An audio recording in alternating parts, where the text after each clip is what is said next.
Os Estados Unidos vem passando por uma série de mudanças tão drásticas e tão rápidas nesse início de 2025 que provavelmente ele vai estar num formato bem diferente do que nós conhecemos. Então esse título não tem o objetivo de ser um clickbait, mas realmente criar uma mudança que muitas pessoas não estão falando nesse exato momento, justamente pela dificuldade que a mídia tem de poder cobrir tudo isso.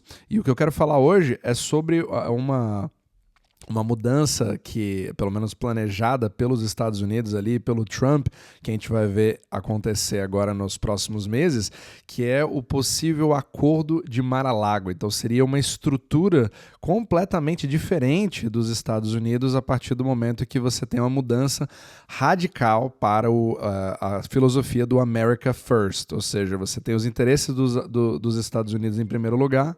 E isso cria um conflito direto com todo o sistema de integração que os Estados Unidos têm até hoje em relação à macroeconomia. Então, por que isso é tão importante? Porque vai afetar o fluxo do capital, vai afetar o relacionamento entre os países, o comércio e também moedas e também mercados. Ou seja, a gente não tem a menor ideia do tipo de implicação que isso vai criar nos próximos meses. Como eu sempre falo, né, essas atitudes do Trump estão sendo tantas ao mesmo tempo e de forma muito intensa e em direções diferentes que fica literalmente impossível você ver as implicações. Então o mercado está meio que com aquela situação assim de que eu vou esperar para ver o que vai acontecer, e esse possível acordo de Mar-a-Lago é exatamente uma das coisas que talvez o mercado esteja até não levando tão a sério, porque seria um impacto tão grande na macroeconomia que parece ser inimaginável. Então o que eu quero falar é exatamente sobre isso. Então, o Jim Bianco, de uma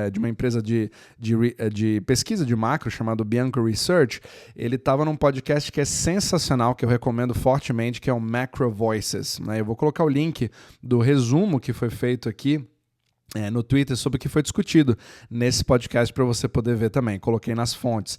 Então são três pontos assim que são os principais em relação ao que foi discutido ali. O primeiro deles é o que todo mundo já conhece, que são as tarifas. Ou seja, é claro que nessa estratégia, quando você se torna mais mercantilista, mais protecionista, as tarifas são a ferramenta que você vai usar, certo? É o único martelo que você tem na sua caixa de ferramentas, mas ele é usado como uma ferramenta de negociação e, ao mesmo tempo, na cabeça do Trump, não estou dizendo aqui que eu defendo ou não defendo, isso aí cabe a você, mas é da forma que ele pensa. Então, o Trump está usando isso de duas formas, para negociar, para forçar alguma coisa baseada em ameaças ou até seguir em frente implementando, ele já mostrou para o mercado que ele vai fazer isso, mas também como uma forma de obter receita, certo? Para o governo. Então, o pensamento é que, ao invés de você ter a receita do governo americano vindo a partir de impostos diretos em cima da renda do americano, etc., que ele é cobrado pelo IRS, que seria a Receita Federal, né, o Internal Revenue Service, que é hoje como os americanos pagam impostos, ele trocaria isso por um External Revenue Service, ou seja, o ERS, ao invés de IRS. Ao invés de ser interno, você transformaria isso em externo, simplesmente colocando as tarifas para gerar esse tipo de receita. É bastante, não contraditório, mas assim, é muito polêmico saber se isso de fato vai dar certo ou não, porque a quantidade de impostos que você precisa substituir seria gigantesca, principalmente por como a máquina pública está indo. Mas para isso, obviamente, você tem que se voltar para a dívida atual dos Estados Unidos de 36 trilhões de dólares. E é aí que vem as partes cada vez mais interessantes, ousadas ou até inéditas para você tentar conter isso. Então, em segundo lugar, que foi falado nesse podcast foi a questão do fundo soberano, né, dos Estados Unidos.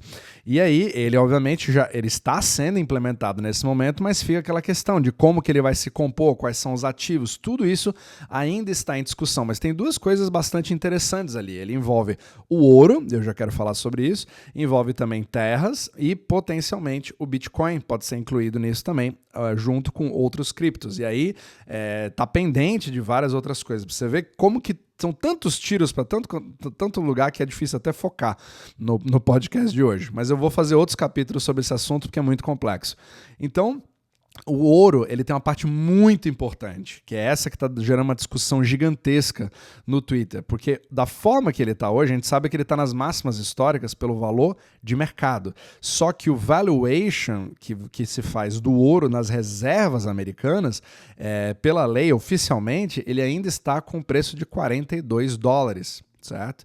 E aí existe a ideia de você fazer o revaluation disso, ou seja, você colocar agora o preço talvez de mercado, que seria ou 2.900, mas tem gente que discute colocar a $10 mil, etc., o que poderia fazer com que você, entre aspas, criasse dinheiro só pelo valuation dessa reserva do ouro, sem falar que ainda tem a discussão de quanto de fato existe de reserva dentro do cofre americano, né, que se chama de Fort Knox, que teve até o Elon Musk falando ali, né, sugerindo que ele precisa fazer uma auditoria porque deveria ser feito e tal, e talvez descubram muito menos ouro, e tem gente até como o Brent Johnson que acha que inclusive tem mais ouro do que está sendo dito ali. Então isso cria uma incógnita tão grande para aqueles que hoje têm ouro no seu portfólio, que o que vai acontecer? Ele vai subir? Ele vai explodir? O que está acontecendo? E você já tem todo o movimento do COMEX que está acontecendo hoje, né? Ou seja, o ouro físico que está sendo movimentado, muito dele saindo ali de Londres, da Ásia, vindo aos Estados Unidos. Então tem uma série de coisas que estão acontecendo ao mesmo tempo. Vou até fazer outro capítulo só sobre o ouro. Mas agora, em relação à parte do Bitcoin, nesse fundo é interessante porque o Departamento de Justiça americano, ele detém aproximadamente $12 bilhões em Bitcoin, são mais ou menos 207 mil Bitcoins, baseado em confiscos de atividades criminais segundo os Estados Unidos, e provavelmente já iria isso para esse fundo. Agora, diferente de fundos tradicionais, é até estranho você pensar num fundo soberano dos Estados Unidos, porque geralmente isso acontece em países como os Emirados Árabes Unidos ou a Noruega, que tem um superávit, né, o que eles têm ativos para dar o lastro, né? E todo mundo fala, Estados Unidos não tem lastro nenhum, é um país só de dívidas, é um país oco, digamos assim. E aí ele vai, na verdade, você pode pensar como esse fundo como se fosse um maior hedge fund do mundo, como se os Estados Unidos virassem um hedge fund alavancado para poder começar a criar lucro a partir dos seus investimentos para começar a financiar a máquina pública. Esse é um nível de pensamento tão assim fora do comum que ninguém sabe exatamente o tipo de implicação que isso vai ter e como que isso vai ser monitorado, o impacto que isso vai criar na economia mundial. Vai ser extremamente interessante ver caso isso vá para frente dessa forma.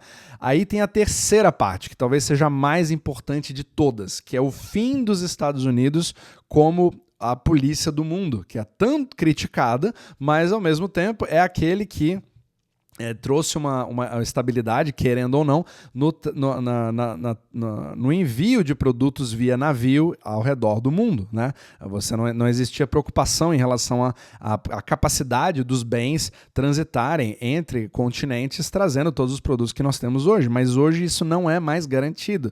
A gente tem a ideia de que seja, mas não é mais. Você vê cada vez mais piratas, problemas, fechamento de canais e brigas que não vão parar de aumentar, e isso acaba criando um supply shock, ou seja, um problema, um choque de oferta. Então, aqui, a terceira parte desse acordo seria o fim da proteção militar americana para aliados, ou seja, pararia de defender a OTAN, a União Europeia, etc., forçaria a OTAN a pagar 5% do seu PIB para defesa e pagar os Estados Unidos de volta em relação à segurança já dada a eles. Ou seja, os Estados Unidos falam assim, quer se defender? Que você invista no seu próprio exército. Você se vira, você não é independente? Então fica à vontade, a gente não vai pagar por isso. Então você precisa pensar com a cabeça do Trump para entender o que ele está fazendo.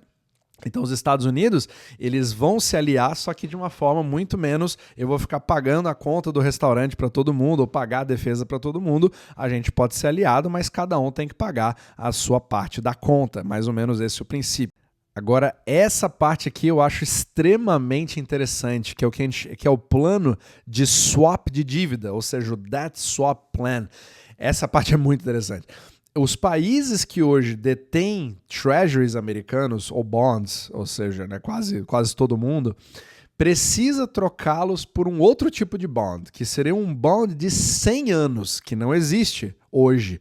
Só que é um bond de 0 cupom, ou seja, ele não paga juros.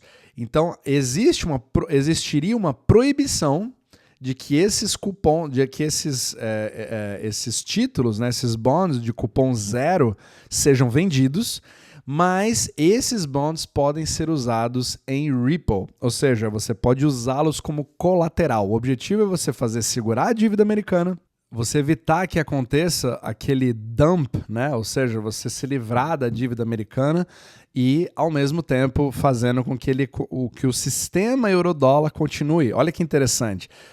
Isso mostra claramente que a administração sabe que não é bem o Fed que controla a economia, mas sim os bonds, e sim a parte de colateral, ou seja, literalmente reconhecendo todo o sistema que eu falo nesse podcast aqui de Ripple, né? Quando você usa os seus bonds como colateral para poder pegar empréstimo, ou seja, você não empresta porque você acredita que a outra pessoa vai te pagar de volta, mas você coloca uma caução. E as dívidas americanas, os treasuries americanos são a caução para o mercado de Ripple. Então, Ripple, sempre que eu falar em Ripple, se você é novo no podcast, é justamente essa questão de você pegar empréstimo usando uma caução que é chamada de colateral nesse sistema do dólar, que é extremamente complexo. Ah, Renan, mas por que eles vão aceitar um negócio desse? Isso deve ser horrível para todos os outros países do mundo. Eu tenho certeza que a partir de agora, todos os aliados vão começar a se voltar contra os Estados Unidos. Se eles recusarem, adivinha o que vai acontecer? Mais tarifas e talvez até algum problema militar. Então você precisa decidir se você vai ser amigo ou inimigo. É nesse nível que está acontecendo agora. Então, aí tem aquela coisa, se isso der certo, né? Se um plano desse der certo, aí você vê uma redução que pode vir a ser significativa em relação à dívida americana, pelo menos estancar totalmente essa exponencialização que vem acontecendo agora, e fomentar o crescimento da indústria e também fazer os aliados pagarem pela sua própria segurança. E aí você teria ouro e Bitcoin explodindo como reserva de valor nesse caso. E aí o dólar, ele começa a dar uma resfriada, ele começa a dar uma aliviada, ele começa a melhorar a sua liquidez em relação ao mundo, fazendo com que os Estados Unidos possa ter mais possibilidade de se tornar uma força exportadora. Agora, se isso for rejeitado, aí são mais guerras mais guerras tarifárias, mais guerras comerciais, alianças cada vez mais fraturadas e aí uma possível inflação. Então nós estamos, e obviamente que isso vai se refletir em muita volatilidade no mercado de bonds americano. Então imagina você ter alguma coisa meio a meio, uma briga, vai ocorrer, não vai ocorrer, países vão se revoltar, países vão se aliar. Então isso cria uma completa bagunça em relação ao que você vai fazer. E eu venho falando muito com as pessoas, né, porque fica extremamente difícil você saber no que investir, como que eu posso me proteger disso. Então não tente prever o futuro, mas tente ficar muito atento em relação a essas possibilidades para você poder se defender dos dois lados. Então é um momento de bastante cautela. Eu já estou trabalhando com 3 ou 4 pessoas esse mês para criar um plano aí bem concreto em relação ao que fazer, inclusive com a abertura de empresa nos Estados Unidos. Então, se for algo que você busca, obviamente, você pode entrar em contato. Coloquei abaixo na descrição também. Mas, com certeza, é um ano de bastante dificuldade de clareza. É importante respirar, ficar cada vez mais tranquilo e ver ao longo do tempo como que as coisas vão se desenhando nesse exato momento. Então, é fascinante o que está acontecendo aqui. Vou fazer capítulos mais detalhados sobre isso, porque o impacto que isso pode criar ao resto do mundo é simplesmente gigantesco.